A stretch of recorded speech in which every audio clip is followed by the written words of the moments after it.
I stared at my wedding guest list, my hand trembling as I drew a line through my brother Marcus's name. 28 years old, and I was finally making a choice that felt entirely my own. Growing up, everything had always been about Marcus, the golden child who could do no wrong. While I struggled for any scrap of attention from our parents, he effortlessly claimed every spotlight.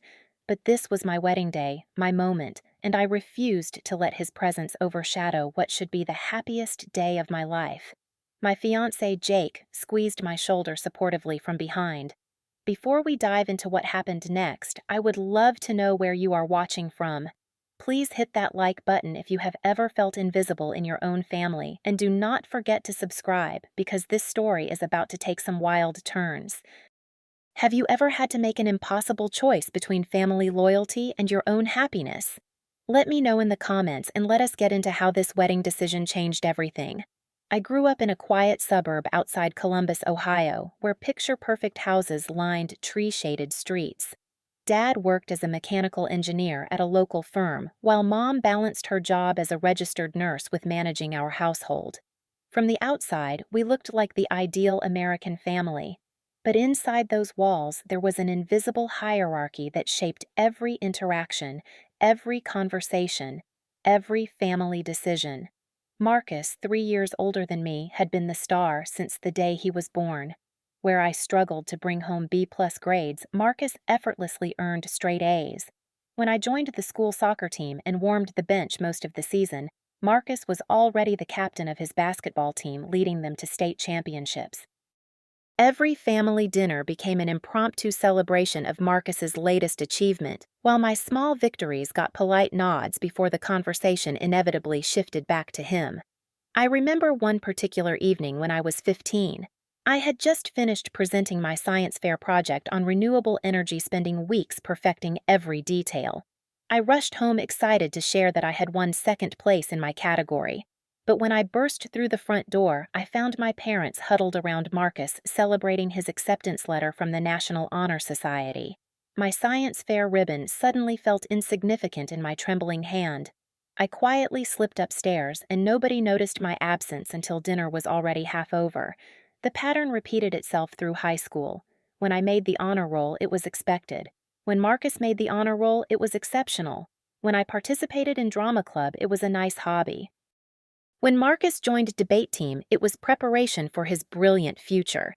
The difference in their reactions was subtle but consistent, like death by 1,000 tiny cuts. My graduation day encapsulated everything wrong with our family dynamics.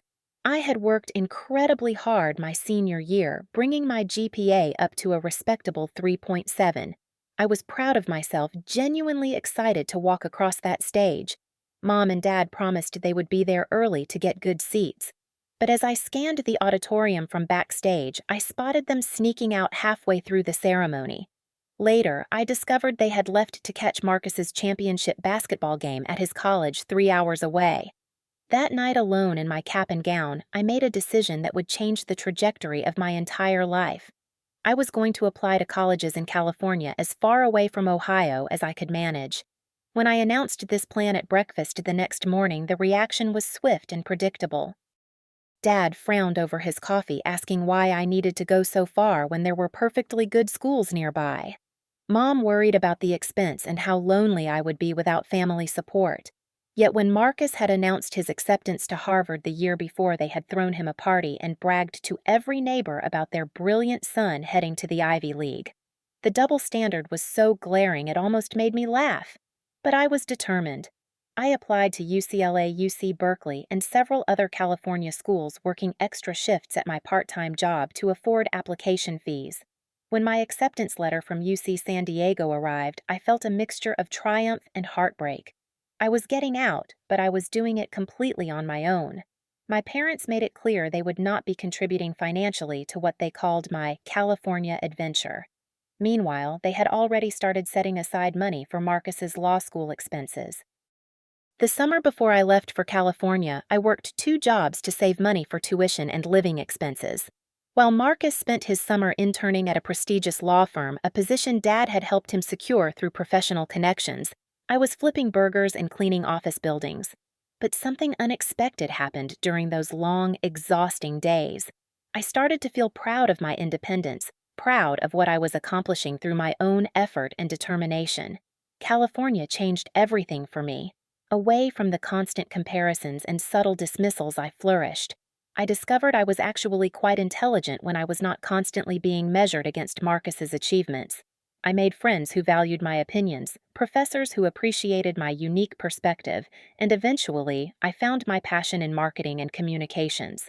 It was during my junior year that I met Jake at a coffee shop near campus. He was working on his teaching credential, passionate about education and helping kids who struggled in traditional classroom settings. Unlike the guys who had intimidated me back home, Jake was gentle, thoughtful, and genuinely interested in my dreams and ambitions. He never made me feel like I had to compete for his attention or prove my worth.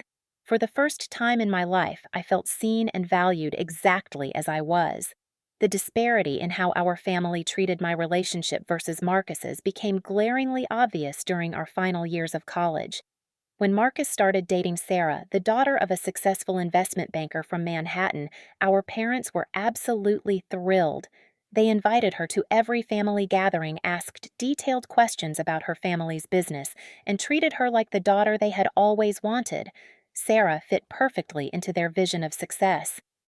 She was studying at Columbia, planning a career in corporate law, and came from the kind of old money family that our middle-class parents found impressive.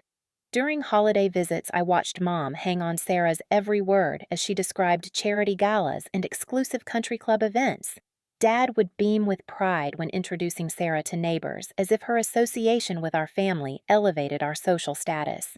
Meanwhile, when I brought Jake home for the first time during spring break of my senior year, the reception was notably cooler.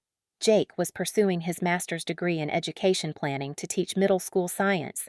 While he was passionate about his chosen profession and incredibly knowledgeable about child development and innovative teaching methods, our parents seemed to view his career choice as somewhat disappointing. During that visit, I overheard Dad on the phone with his brother describing Sarah as brilliant and ambitious, while referring to Jake as nice enough but just a teacher. The casual dismissal of Jake's profession, and by extension his worth, made my stomach churn. Here was a man who had chosen to dedicate his life to educating and inspiring young minds, yet he was being judged as somehow lesser because he was not pursuing wealth or prestige. The contrast became even more pronounced when Marcus graduated from Harvard Law School. Our parents organized an elaborate celebration, renting out a private room at an upscale restaurant and inviting extended family friends and several of Dad's colleagues. They hired a photographer to capture every moment, and Mom spent weeks planning the perfect menu and decorations. The pride radiating from both parents was palpable as they gave toasts about Marcus's bright future and inevitable success. When I graduated summa cum laude from UC San Diego just 2 weeks later, the celebration consisted of a quiet dinner at home with immediate family only. There were no photographers, no extended guest list, no elaborate planning. While they expressed pride in my academic achievement, it felt perfunctory compared to the genuine joy and excitement they had shown for Marcus's graduation. The inequity continued when both Marcus and I entered the professional world. Marcus landed a position at a prestigious Manhattan law firm, starting with a salary that made our parents' eyes widen with amazement. Every phone call home included updates about his latest case, his expensive apartment, and the important clients he was representing. They shared his professional victories with such enthusiasm that you would think they were his business partners rather than his parents. I, meanwhile, had started working at a boutique marketing firm in San Diego, doing work I genuinely loved with clients I found fascinating. I was creative, successful within my field, and building a reputation for innovative campaigns that were getting industry attention. But because my salary was lower than Marcus's, and because marketing was not viewed as a serious profession, like law, my achievements were treated as pleasant hobbies rather than legitimate career success. The wedding planning revealed the depth of this favoritism in ways that still make my chest tighten with remembered hurt. When Marcus announced his engagement to Sarah, our parents immediately offered to pay for the entire wedding. They were involved in every decision from the venue selection to the flower arrangements. Mom took vacation days to go dress shopping with Sarah, and Dad personally researched bands and catering options. The wedding itself was a lavish affair at an exclusive country club with over 200 guests, an open bar, and a five-course dinner. Our parents spared no expense treating it as the social event of the year. They seemed to view Marcus's wedding as a reflection of our family's success and status. When Jake proposed to me 6 months later, I was over the moon with happiness. We had been together for 4 years, and I could not imagine spending my life with anyone else. But when I called home to share our engagement news, the enthusiasm was noticeably muted. Mom offered congratulations, but immediately started asking practical questions about timeline and budget, making it clear that we would be financing our own celebration. The difference in treatment reached a breaking point during a family dinner when I brought Jake home to officially announce our wedding plans. We had decided on a small, intimate ceremony at a beautiful botanical garden, followed by a reception at a local restaurant. It was elegant but affordable, meaningful but modest. As I described our vision, I could see Dad doing mental calculations, probably relieved that they would not be expected to contribute financially. But then Marcus, perhaps without meaning to be cruel, made a comment that shattered something inside me. He looked across the table with a patronizing smile and said, "Well, I guess not everyone can afford the kind of wedding Sarah and I had. Good thing you are keeping it simple, Courtney." The casual dismissiveness in his tone, the assumption that our smaller budget reflected smaller dreams rather than different priorities, was devastating. But what made it worse was the way our parents nodded in agreement, as if Marcus had made a reasonable observation rather than a deeply hurtful judgment. That night, lying awake in my childhood bedroom, I realized that nothing I ever did would be enough to earn the kind of respect and admiration they automatically gave Marcus. The realization was both heartbreaking and liberating. The conversation that changed everything happened 3 months before our wedding date. Jake and I had been finalizing guest lists when I made a decision that felt both terrifying and absolutely necessary. I was not going to invite Marcus and Sarah to our wedding. The final straw had come during Mom's birthday party the previous month. We had gathered at a nice restaurant to celebrate, and I was genuinely enjoying myself until Marcus decided to entertain the table with what he called good-natured teasing about Jake's profession.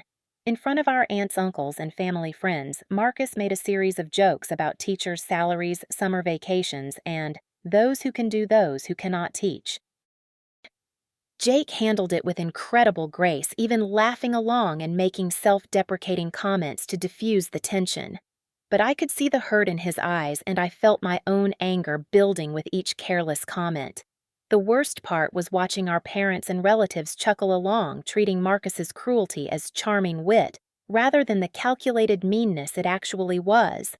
When Marcus made a comment about poor teachers and how Jake was lucky to have found someone with a real career to support him, I reached my limit. The conversation moved on, but something fundamental had shifted inside me.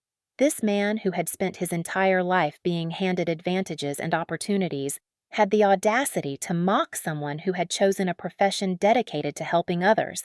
Someone who, despite earning less money, was doing more meaningful work than Marcus had ever attempted. So when I called Mom to tell her that Marcus and Sarah would not be receiving wedding invitations, I was prepared for a fight, but I was not prepared for the level of outrage and emotional manipulation that followed. "You cannot be serious, Courtney." Mom's voice was sharp with disbelief. "Marcus is your brother. This is family. You are being incredibly selfish and petty." I tried to explain my reasoning, describing how Marcus had consistently belittled Jake and how I would not tolerate that behavior at my wedding. But Mom was having none of it. She accused me of being jealous of Marcus's success, of holding grudges from childhood, and of trying to divide the family over imagined slights.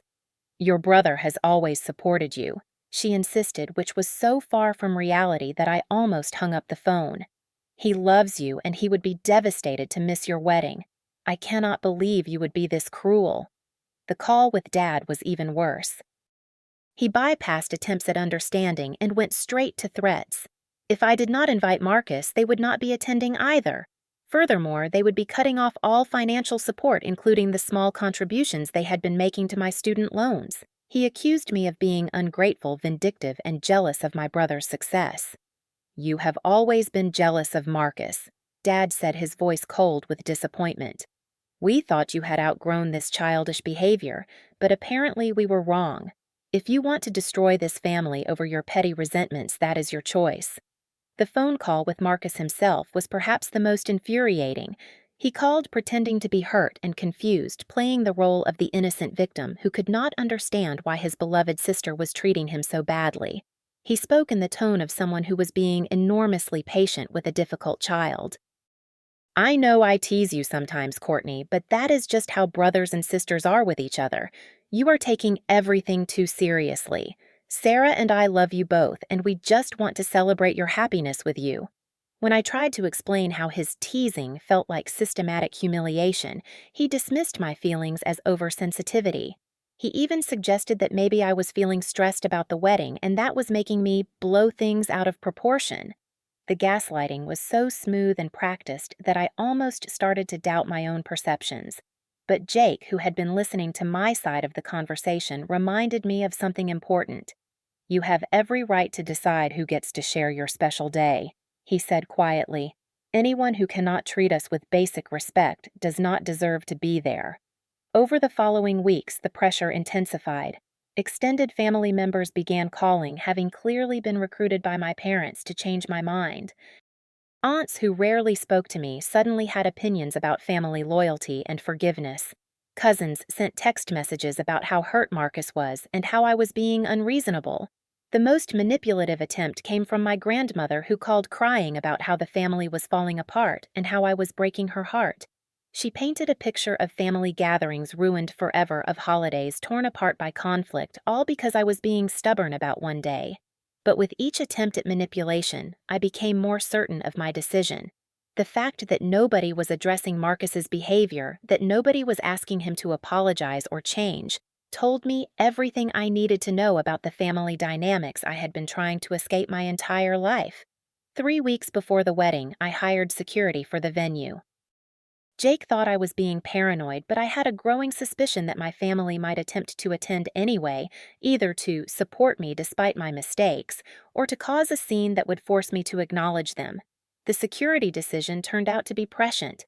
2 days before the wedding, Mom called one last time, her voice switching between pleading and threats.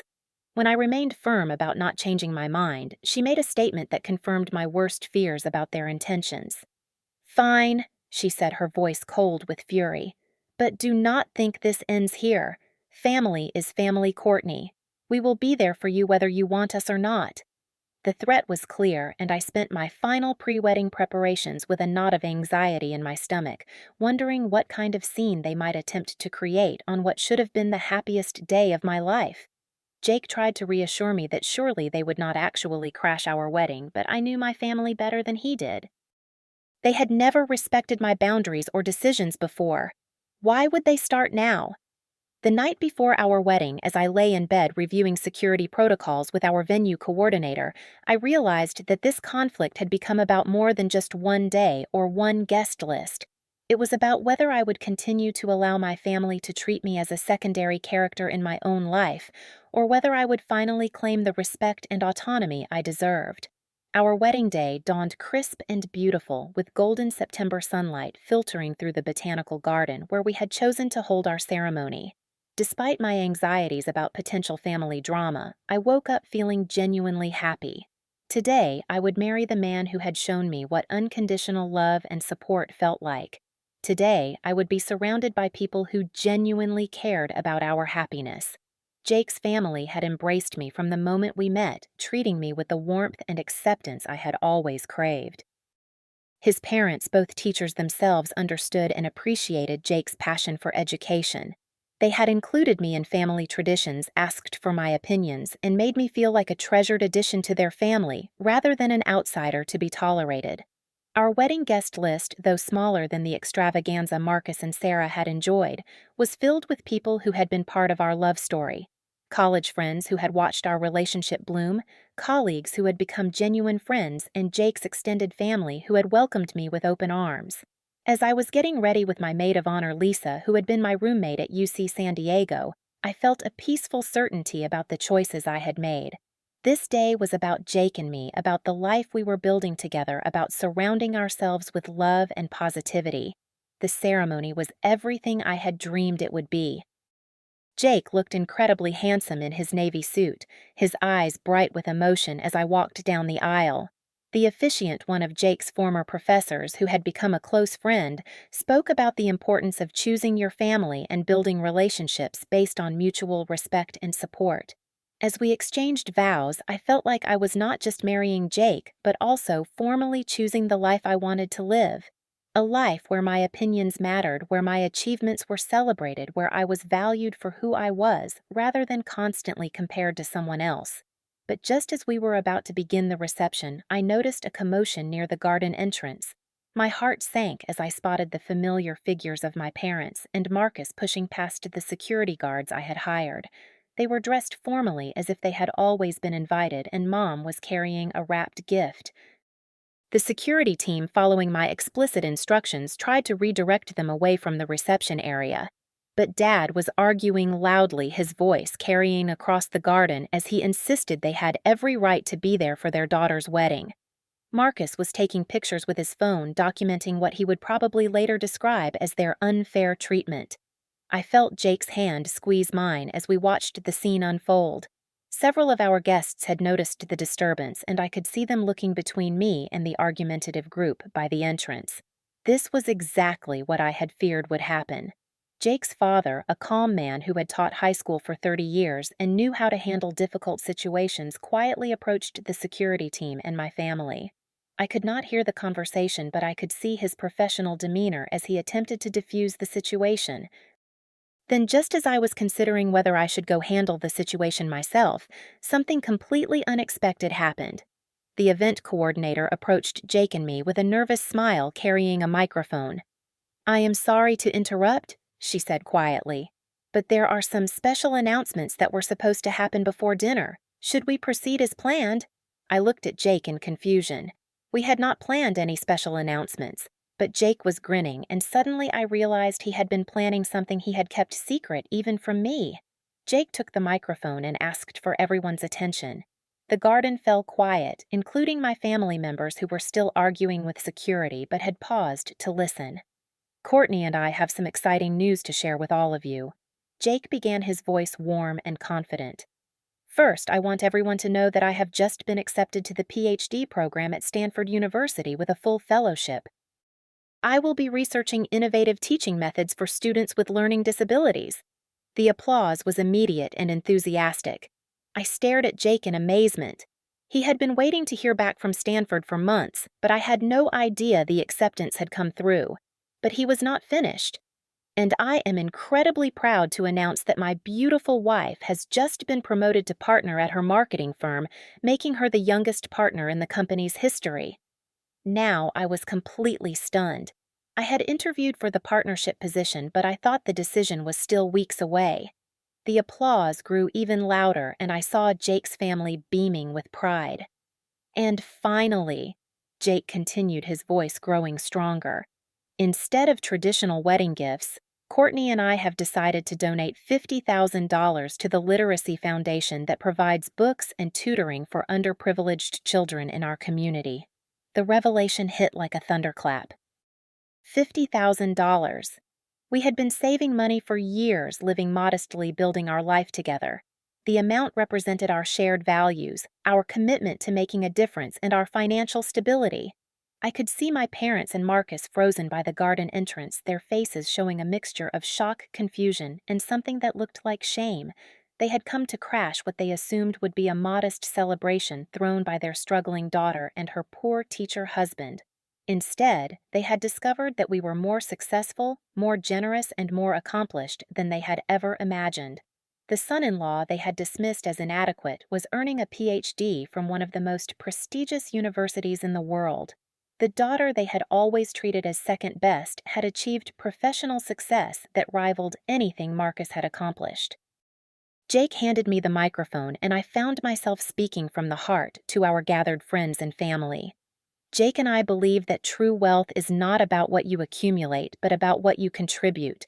We have been blessed with love, opportunity, and success, and we want to share those blessings with children who need support to reach their potential. The applause was thunderous, but what moved me most was seeing Jake's family wiping away tears of pride and joy. These were people who understood that success could be measured in many different ways, who valued generosity and compassion as much as professional achievement. When I looked toward the entrance again, my parents and Marcus were walking away, their grand gesture of family loyalty forgotten in the face of revelations that had completely overturned their assumptions about my life and choices. Later, guests told me they had overheard my father saying to my mother as they left, "I think we might have been wrong about this." It was the closest thing to an acknowledgement of their mistake that I was likely to get. The weeks following our wedding were a whirlwind of congratulations, new responsibilities, and unexpected communications from my family. Jake and I flew to Hawaii for our honeymoon, and for the first time in years, I felt completely free from the weight of family expectations and disappointments. Lying on the beach in Maui, watching Jake read research articles about innovative teaching methods while simultaneously planning our move to the San Francisco Bay Area for his PhD program, I realized how much my life had changed since that day I decided to cross Marcus's name off our guest list. The initial pain of cutting contact with my family had been intense. Despite everything, I loved my parents, and some part of me had always hoped that eventually they would see my worth and value my contributions to our family. The finality of their absence from our wedding had felt like a death, the end of dreams I had not even realized I was still carrying. But as the days passed in the peaceful paradise of our honeymoon, something unexpected began to happen. Instead of feeling loss, I started to feel lighter. Jake's family had been texting us pictures from the wedding reception after we left for our flight, and seeing their genuine joy and celebration reminded me what healthy family relationships could look like. Jake's mother had pulled me aside before we left for the airport, tears in her eyes as she told me how proud she was to have me as a daughter-in-law. "You and Jake are going to do amazing things together," she had said, "and we are going to be here cheering you on every step of the way." The contrast with my own family's conditional love and constant criticism could not have been sharper. For the first time, I was experiencing what it felt like to be unconditionally supported, to have my achievements celebrated rather than minimized, to be valued for who I was rather than compared to someone else. 3 months after our wedding, just as Jake and I were deep in preparations for our move to California, my mother called. I almost did not answer the phone, but something made me pick up. Her voice was different, softer, and more uncertain than I was used to hearing. "Courtney," she began, "I owe you an apology. Several apologies, actually." The conversation that followed was unlike any we had ever had. Mom admitted that she and Dad had been wrong to favor Marcus so consistently throughout our childhoods. She acknowledged that they had dismissed Jake unfairly and failed to support my achievements with the enthusiasm they deserved. We were so proud of Marcus's conventional success that we could not see the incredible person you were becoming," she said, her voice thick with emotion. "We thought we were being practical, encouraging him in a career path that would provide security. But we lost sight of what really matters." She went on to explain how Marcus's marriage to Sarah was struggling, how his high-pressure job was making him miserable, and how they were beginning to realize that external markers of success did not guarantee happiness. "When we saw you at your wedding, how confident and happy you were, how much Jake clearly adores you, and then hearing about your professional success and your generosity," she paused, struggling with the words, "we realized we had completely misjudged the life you were building." The apology felt genuine, but I found myself responding with more caution than I might have expected. Years of disappointment and hurt could not be erased with a single conversation, no matter how heartfelt. "I appreciate you calling Mom," I said carefully. "But this is not just about one day or one misunderstanding. This is about a lifetime of feeling like I was not good enough, like nothing I did mattered as much as Marcus's accomplishments." "I know," she whispered, "and I do not know how to fix that, but I want to try." Marcus also reached out, though his attempt at reconciliation was typically focused on his own feelings rather than any real understanding of how his behavior had affected me. His message was long and rambling, describing how hurt he had been to be excluded from my wedding and how he had never intended to make me feel bad about Jake's profession. But even his apology was undermined by subtle defensiveness and continued lack of real accountability.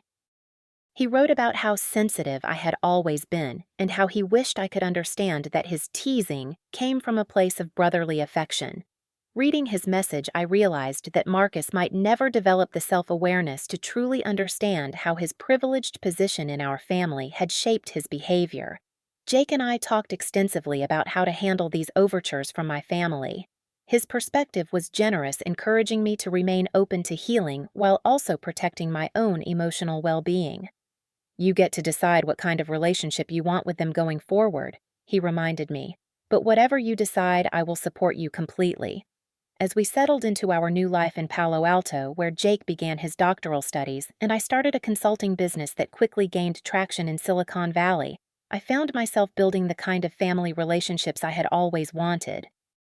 Jake's parents visited regularly, interested in our work and genuinely excited about our future plans. His siblings treated me as a beloved sister, including me in family jokes and traditions. I also developed closer friendships than I had ever had before, relationships based on mutual respect and shared values rather than obligation or history. These people celebrated my successes without reservation, supported me through challenges without judgment, and created the kind of chosen family that novels and movies had always told me was possible, but I had never experienced. 6 months after our wedding, I realized something profound had shifted in how I viewed family and belonging. The people who truly loved me had proven it through their actions, their consistency, and their willingness to support my happiness, even when it meant making difficult choices. I learned that setting boundaries was not about being cruel or vindictive, but about protecting the space necessary for authentic relationships to flourish. By refusing to accept treatment that diminished my worth, I had created room in my life for connections that honored and celebrated who I really was. The relationship with my parents slowly improved over the following year, built on new foundations of mutual respect rather than old patterns of favoritism and criticism. Marcus and I maintained polite but distant contact, acknowledging that our relationship might never recover the closeness that healthy siblings enjoy. But most importantly, I discovered that the family you choose can be just as strong, just as meaningful, and just as lasting as the family you are born into. Sometimes walking away from relationships that drain your spirit is not giving up on love, but making space for deeper, healthier love to flourish. As I write this, Jake has completed his first year of doctoral studies with outstanding reviews from his professors. My consulting business has grown beyond my wildest expectations, and we are planning to buy our first home together. We remain committed to using our success to help others, regularly volunteering with literacy programs and educational nonprofits. Maybe the greatest lesson I learned from this entire experience is that family is not just about blood relations or shared history. Family is about choosing to show up for each other, celebrating each other's victories, and creating space for everyone to be their authentic selves. Have you ever had to choose between family expectations and your own happiness? What would you have done in my situation? I would love to hear your thoughts in the comments below. If this story resonated with you, please give it a like and subscribe for more real-life stories about finding your way through difficult family dynamics. And if you know someone who might benefit from hearing this story, please share it with them. Sometimes we all need to be reminded that we deserve relationships that celebrate who we are, not who others think we should be. Thank you for listening to my story, and I hope it helps you remember that your happiness and peace of mind are worth protecting, even when the choices are difficult.